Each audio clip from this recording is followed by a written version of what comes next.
Cunning Lion by Sudha Murthy. Living near a forest can lead to many adventures. Bella lived in a tiny village which was surrounded by a thick forest.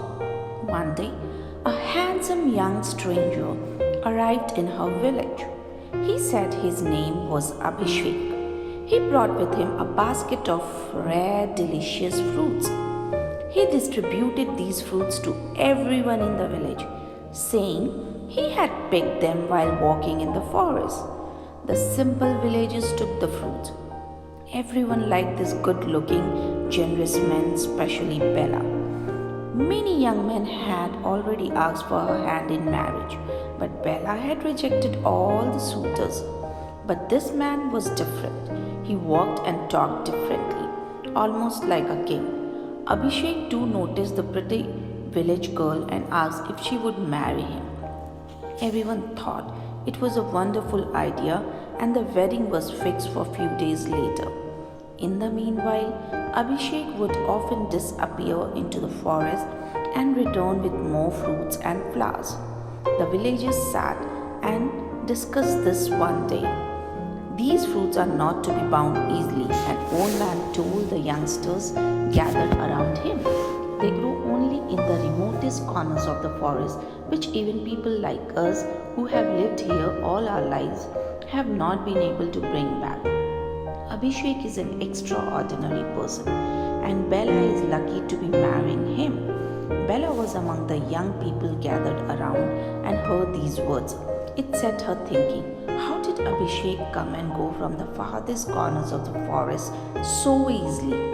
She decided to follow him and find out for herself.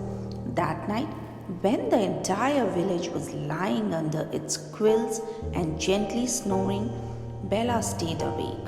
Close to midnight, she spotted Abhishek making his way stealthily into the forest. She wrapped a dark shawl around her shoulders and head and followed him at a safe distance. On and on Abhishek walked, padding between the trees and bushes, as if he could see clearly in the dark.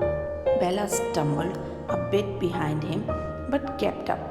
After all, she had grown up among these trees. Finally, Abhishek stopped in a little clearing.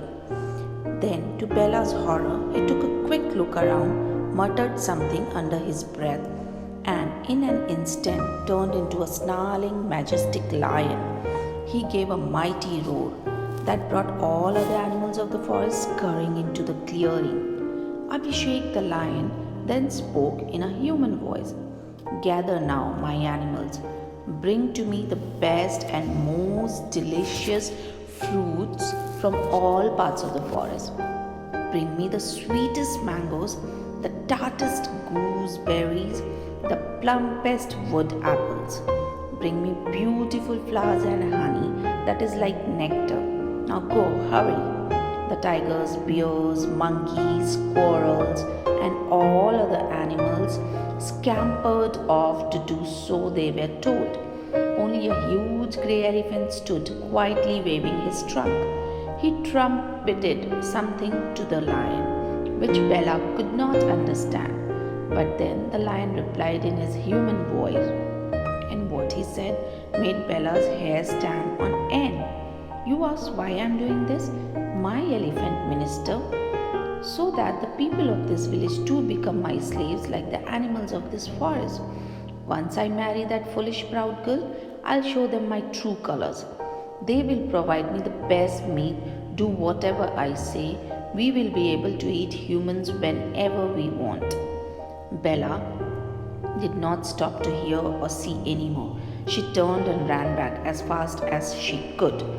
The next morning, she found Abhishek sitting in the middle of the village, surrounded by the old and young alike, distributing his gifts. Where earlier she would have admired his golden brown complexion, his strong arms, and royal bearing, now she could only see signs of his animal nature. Shivering, she went and told her father everything. At first, he did not believe her. It was just a bad dream, my child, he said, trying to calm her down. But when she insisted she had seen everything with her own eyes, he started to believe her. His daughter was brave and sensible and would never try to make him believe such a strange story for no reason. They went to Bella's uncle and told him the story. Together, they came up with a plan to get rid of the impostor lion forever. Bella's uncle used to be a wrestler and was large and hefty with a deep, gruff voice. That night, Bella got 4 big black blankets and 2 long sticks. Then she made her father sit on her uncle's shoulders and she climbed up on her father's shoulders. She wrapped the blankets tightly around them all. She took the 2 sticks and placed them on 2 sides of her head. Now they looked like a large black monster with 2 huge horns sticking out of its head. They made their way to Abhishek's hut. They stood outside and shouted out in 3 different voices, "You lion, come out!" Abhishek was preparing to go into the forest and was shocked to hear a terrifying voice address him as lion. He peeped out. In the light of the half moon, he saw a big black creature with 2 horns standing at his door. He was scared. "Oh, who are you?" he asked in a shaky voice. "I'm the guardian monster of this village.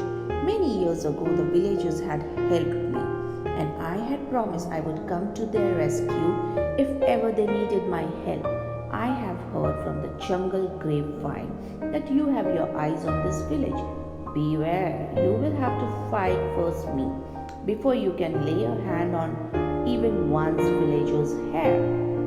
Abhishek the lion backed into his hut in fright. A monster as guardian? Why, he had never heard of this. Just then, the pretend monster took a step forward and lurched towards him. Bella's uncle let out his finest, loudest roar.